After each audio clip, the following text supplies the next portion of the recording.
Shannon, what is the significance of mobile payments to Apple's ecosystem, given that you write Apple views mobile payments to be less as a direct revenue opportunity? Well, again, keep in mind they haven't actually announced anything yet, so this is all how everybody's thinking about it. Sure. But when we think about it, basically, Apple tends to look at services as a way to sell hardware devices. So when they first launched the iTunes Store, for instance, they ran it for break even. Now, obviously, it's generating significant profits now, but they basically go, they walk before they run effectively. And so when you think about what a mobile wallet could do, it basically, will make the iPhone much more user-friendly and usable. It becomes basically your wallet eventually, using Passbook and other things. So it becomes a device that people need to have. It's very, it's secure. It's basically going to be multi-authentication, which means your thumbprint and possibly even a code. So from a retailer standpoint, it lessens the chance of fraud, which is very much a positive as well for the credit card companies. So Shannon, then talk about the contribution of mobile payments to Apple's bottom line. Well, that's the thing. Initially, we don't think it's going to have a significant contribution directly as a service, but it will drive, significant sales of both, at this point, iPhones, because you're going to have the touch on there, and then we assume the touch will also come to iPads.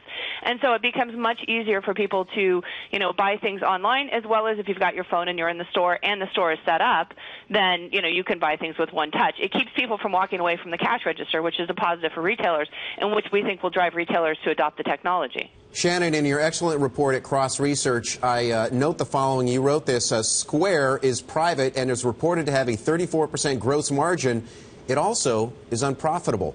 Why would a company with a 34% gross margin in a business that just seems like you set a price here, you collect your cost there, boom, you're done, why would that be unprofitable?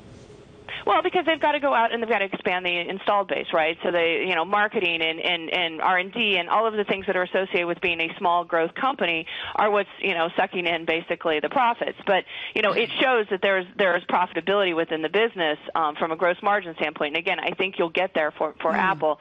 But, the interesting thing is Apple is so big that, in conversations we've had with senior management there, this could be an indication of a place where they can run for, basically no profit for quite a while, where others can't really do it, get to scale, and it becomes, really a significant competitive advantage. I like that scale idea, Shannon, and let's bring up the chart, Colby, if you would, of their cash generation since the last soiree at $700 per share. It's roughly $109 billion of doom and gloom cash flow later that they've brought in. Shannon, do you extrapolate Apple out to our first trillion-dollar company?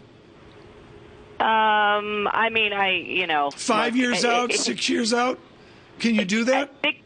Well, from a cash flow generation standpoint, and then where they, redeploy it. Sure, could they do it? Could they double again? It's possible.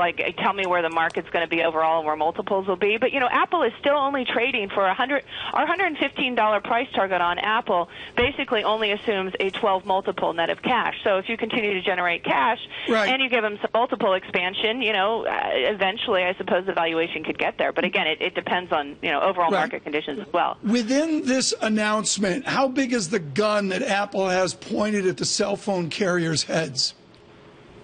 Well, here's the thing. You hear about, and we're, we continue to hear more and more about the carriers are moving away from subsidization and that, and, but then it turns around, and what happens with an Apple smartphone user, so an iPhone user, is that they tend to generate more data usage, a higher monthly payment, and the carriers want them. They tend to be higher income, again, as Apple has, spread through the mass market. That's just, lessened, but it continues to be sort of a very, very attractive customer for the smartphone carriers to have, or the telecom carriers to have. So from that standpoint, Apple continues to have a lot of power within the relationship. Shannon, so much has already been discussed in terms of what Apple might announce today. Where might you be surprised? Where might Apple stun us? Wow, there's been so much out there. I think that depending on timing, we don't expect the iWatch until next spring. One of the things that Apple has wanted to do is spread out its product releases. It used to have a very, sort of metered pace of product releases through the year, and everything has sort of gotten clumped around October at this point in time, or September, October. So we think the watch is coming, in the spring, which will help balance things out again. I suppose if it came earlier, that could be an upside, but I think, they do need to build the ecosystem and get people ready for it. Beyond that, I think if they came out with some sort of a mobile payment strategy that drove a lot of near-term profitability, that could be a surprise as well. But I think people understand at least what we all think is their strategy around it.